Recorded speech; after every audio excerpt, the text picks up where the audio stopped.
वाह! क्या खूबसूरत नज़ारा है। जी हाँ, ये कटिहार का गोगाबील झील है, जो इन दिनों प्रवासी पक्षियों की चहक से गुलजार है।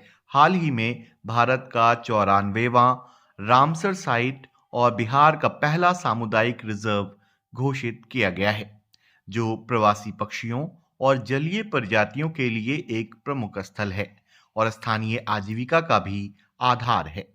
यहाँ पर यूरोप से प्रवासी पक्षी आते हैं, जिसे देखने के लिए आप भी आ सकते हैं। দেখো দেখো আমাদের মাথার উপরে ঘুরতে পারছে না। ওই যে আমাদের সঙ্গে বন্ধুত্ব করতে আসছিল। बिहार पर्यटन के लिए एक अच्छी खबर है। कटिहार के गोगाबील झील को वेटलैंड यानी रामसर स्थल का दर्जा मिल गया है, जिसके बाद मनिहारी के गोगाबील झील के अच्छे दिनों की उम्मीद जग गई है। इस लिहाज से ये बिहार का छठा और देश का 94वां अंतर्राष्ट्रीय महत्व का वेटलैंड होगा, जो अंतर्राष्ट्रीय पर्यटन के लिहाज से बेहद महत्वपूर्ण है। कटिहार जिला के लिए एक काफ़ी गर्व की बात है। जैसा कि आप सभी अवगत हैं कि मनिहारी के गोगाबील झील के लिए हम लोग लगातार विकास के लिए प्रयासरत हैं। प्रगति यात्रा के समय भी माननीय मुख्यमंत्री जी के विजिट के समय इसका गोगाबील झील के साइट के विकास के लिए विभिन्न प्रकार के विकासात्मक कार्य वहाँ पे लिए गए हैं। ये एक महत्वपूर्ण स्थल है और आर्द्र भूमि के रूप में विकास के लिए वहाँ पर वन विभाग के द्वारा विभिन्न प्रकार की योजनाएं ली गई हैं। विभिन्न प्रकार के प्रवासी पक्षी, खासकर इस सर्दियों के समय में बाहर से बहुत सारे प्रवासी पक्षी आते हैं और उन पक्षियों को देखने के लिए टूरिज्म के रूप में एक महत्वपूर्ण स्थल के रूप में गोगाबील झील का विकास करने के लिए वन विभाग के द्वारा विभिन्न प्रकार की योजनाएं वहाँ पर ली गई हैं। पूरे कटिहार जिला के लिए और बिहार के लिए गर्व की बात है कि रामसर साइट के रूप में इसका चिन्हित हुआ है और रामसर साइट के रूप में चिन्हित होने से इसके विकास के और आयाम खुलेंगे और टूरिज्म के भी और आयाम खुलेंगे। और सभी जिलावासियों को भी हम लोग अपील करेंगे कि इस प्रकार के आर्द्र भूमि के जितने साइट हैं उनके संरक्षण के लिए भी आप सभी लोगों ने लगातार प्रयास किया है। उसी का परिणाम है कि गोगाबील झील एक सामुदायिक रिजर्व के रूप में रामसर साइट के रूप में नोट किया। अवगत है कि वो एक नेचुरल साइट है जहाँ पर साइबेरियन पक्षी और विभिन्न प्रकार के पक्षी बाहर से सर्दियों के समय में प्रवासी के रूप में आते हैं और नवंबर से फरवरी के बीच में वहाँ पर लगातार विभिन्न प्रकार के पक्षी रहते हैं। और जैसा कि आप सभी अवगत हैं, क्योंकि पूर्व में इस प्रकार का रामसर साइट के रूप में चिन्हित नहीं हुआ था और अभी रामसर साइट के रूप में चिन्हित हुआ है, तो निश्चित रूप से वन विभाग के द्वारा जो विकासात्मक कार्य लिए गए हैं वो इस प्रकार के लिए गए हैं कि उससे पक्षियों के लिए भी विभिन्न प्रकार की सुविधाएं डेवलप की जाएंगी, उनके ब्रीडिंग ग्राउंड और इत्यादि का वहाँ पर डेवलप किया जाएगा और पर्यटकों के दृष्टिकोण से वॉच टावर इत्यादि का भी वहाँ पर विकास किया जाएगा। और ये सभी विकासात्मक कार्य इस प्रकार किए जाएँ कि पक्षियों को भी किसी तरह का डिस्टर्बेंस नहीं हो और टूरिज्म के दृष्टिकोण से भी विभिन्न प्रकार के गंगा और महानंदा नदी के आंचल में लगभग 86.63 हेक्टेयर क्षेत्र में गोगाबील झील फैला हुआ है।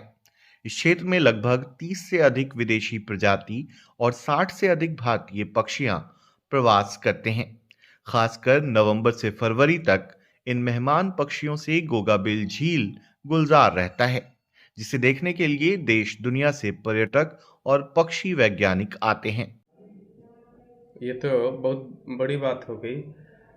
रामसर साइट में शामिल होने से ये हुआ कि ये इंटरनेशनल मैप में आ गया, मतलब कि वेटलैंड के लिए काम करती है ये रामसर जो साइट में शामिल हो गया। वर्ल्ड के जितने वर्ल्ड वेटलैंड हैं, इम्पोर्टेंट वेटलैंड, तो ये अब मतलब इंटरनेशनल मैप पे आ गया। गोगाबील झील का ऐसा क्या पहचान था, किस कारण फेमस है पूरे देश भर में? ये वेटलैंड है, इम्पोर्टेंट वेटलैंड है और यहाँ पे इस झील में जो है सालों भर पानी रहती है, कभी ड्राई नहीं होता है और क्लियर, क्रिस्टल क्लियर वाटर है।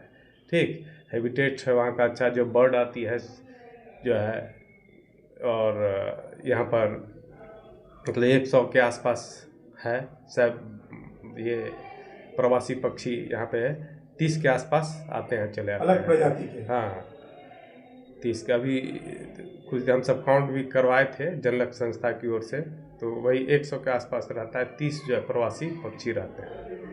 क्या फ़ायदा होगा सर ये रामसर में शामिल होने से है कि डेवलपमेंट होगा। ऑलरेडी जो गवर्नमेंट एक्टिव हो चुकी है, ये बिहार का पहला फर्स्ट कम्युनिटी रिजर्व है और अब यहाँ पे फंड भी दी है 10 करोड़ के आसपास, ये जितना भी दी है, और डेवलपमेंट तो हो रहा है वहाँ पर जो है। और आगे जो है जैसे इको टूरिज्म में बढ़ावा मिलेगा यहाँ पे।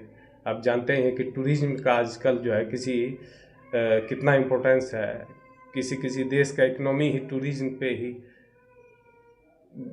डिपेंड करता है। तो इस एरिया में जैसे हम सब बात करते हैं कि नहीं बिहार में ये नहीं है वो नहीं है, तो टूरिज्म में अभी हम सब पीछे ही कहेंगे।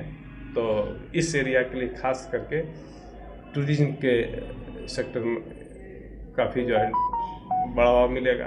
पास में इधर से जस्ट वहीं पे 1-2 किलोमीटर के आसपास जो नया ब्रिज भी बन रहा है, क्या कहते हैं, साहिबगंज से जो कनेक्शन करने वाला, तो वो काफ़ी डेवलप होने का इस रामसर साइट घोषित करने से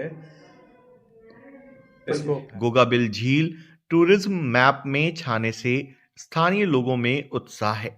ये पक्षी विहार अभयारण्य लोगों के लिए आकर्षण का केंद्र रहा है।